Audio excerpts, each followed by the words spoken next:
आप सभी को आई के क्लासेस बोर्ड पर स्वागत। आज क्वेश्चन है साइंस का ऑब्जेक्टिव क्वेश्चन है, मोस्ट इम्पोर्टेंट क्वेश्चन है। पहला क्वेश्चन है किसी माध्यम का अपवर्तनांक म्यू का मान होता है। तो म्यू का जो मान होता है इसका आंसर हो जाएगा साइन आई बटे साइन आर। साइन आई बटे साइन आर। साइन आई बटे साइन आर को ही स्नेल का नियम कहा जाता है। इसी को स्नेल का नियम कहा जाता है, साइन आई बटे साइन आर का। दूसरा क्वेश्चन है दाढ़ी बनाने में कौन दर्पण उपयुक्त होता है। तो दाढ़ी बनाने में जो दर्पण उपयुक्त होता है वो होता है अवतल दर्पण। तीसरा क्वेश्चन है कौन सा पदार्थ लेंस बनाने के लिए प्रयुक्त नहीं है। तो इसका आंसर हो जाएगा मिट्टी। मिट्टी जो है लेंस बनाने के लिए प्रयुक्त नहीं होता है। इसका मतलब होता है कि जिससे प्रकाश थोड़ा बहुत आर पार हो जाए उसी से लेंस बनाया जा सकता है, मिट्टी से आर पार नहीं होगा। नाभिकीय ऊर्जा प्राप्त करने हेतु आवश्यक है। तो नाभिकीय ऊर्जा प्राप्त करने हेतु आवश्यक होता है यूरेनियम। हीलियम जो है ये एक अक्रिय गैस है। टंगस्टन का उपयोग हम कहाँ करते हैं। तो टंगस्टन का उपयोग करते हैं विद्युत बल्ब में। टंगस्टन का उपयोग करते हैं विद्युत बल्ब का जो फिलामेंट होता है वो टंगस्टन का बना होता है। विद्युत धारा उत्पन्न करने की युक्ति को क्या कहते हैं। तो विद्युत धारा उत्पन्न करने की युक्ति को जनित्र कहते हैं, या इसी को हम जनरेटर भी बोल सकते हैं। और इसका काम क्या होता है। तो इसका काम होता है यांत्रिक ऊर्जा को विद्युत ऊर्जा में बदलना। यांत्रिक ऊर्जा को विद्युत ऊर्जा में बदलना। मोटर का काम क्या होता है। तो विद्युत ऊर्जा को यांत्रिक ऊर्जा में बदलता है, विद्युत ऊर्जा को यांत्रिक ऊर्जा में। मनुष्य में वृक्क एक तंत्र का भाग है जो संबंधित है पोषण से, उत्सर्जन से, श्वसन से, परिवहन से। तो वृक्क जो है उत्सर्जन से संबंधित है और हमारे शरीर में वृक्कों की संख्या एक जोड़ी यानी 2 होता है। और यहाँ से क्वेश्चन और पूछा जाता है कि वृक्क का संरचनात्मक एवं क्रियात्मक इकाई क्या होता है। तो नेफ्रॉन होता है वृक्क का।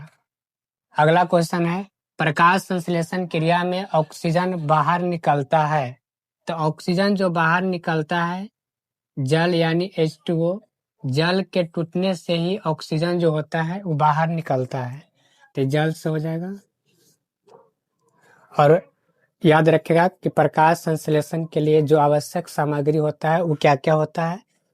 कार्बन डाइऑक्साइड होता है, जल होता है, सूरज का प्रकाश और क्लोरोफिल होता है। 8 नंबर क्वेश्चन है कि मैग्नीशियम पाया जाता है क्लोरोफिल में, आरबीसी में, बर्नी लवक में, डब्ल्यूबीसी में। तो मैग्नीशियम पाया जाता है क्लोरोफिल में। पेड़ पौधे के पत्ती का रंग जो हरा होता है वो क्लोरोफिल के कारण ही होता है। पेड़ पौधे के पत्ती का रंग हरा क्लोरोफिल के कारण होता है। इंसुलिन के कमी के कारण कौन सा रोग होता है। ऑप्शन है घेंघा, मधुमेह, क्रेटिनिज्म, बौनापन। तो इंसुलिन के कमी से होता है मधुमेह। और ये जो घेंघा जो होता है ये होता है आयोडीन के कमी से होता है घेंघा। आयोडीन के कमी से घेंघा होता है। किसी भी उदासीन विलयन का पीएच मान होता है। तो उदासीन विलयन का जो पीएच मान होता है 7 होता है। यहाँ से क्वेश्चन क्या क्या पूछा जाता है। पूछेगा अम्ल का पीएच मान, तो 7 से कम होता है। अम्ल क्या करता है। तो अम्ल जो होता है नीला लिटमस पत्र को लाल करता है। क्षार का पीएच मान 7 से अधिक होता है। क्षार क्या करता है। तो क्षार जो है लाल लिटमस पत्र को नीला कर देता है। और क्वेश्चन पूछा जाता है कि पीएच जो स्केल होता है, पीएच स्केल पर कहां से कहां तक संख्या अंकित होता है। 0 से लेकर 14 तक, 0 से लेकर 14 तक।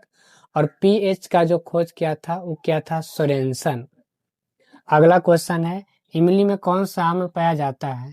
तो इमली में जो अम्ल पाया जाता है टॉर्ट्रिक अम्ल पाया जाता है इमली में। इमली में टॉटरिक अम्ल पाया जाता है। सिट्रिक अम्ल कहाँ पाया जाता है? तो सिट्रिक अम्ल नींबू में पाया जाता है। सिट्रिक अम्ल नींबू में। टैनिक अम्ल कहाँ पाया जाता है? तो चाय में पाया जाता है टैनिक अम्ल।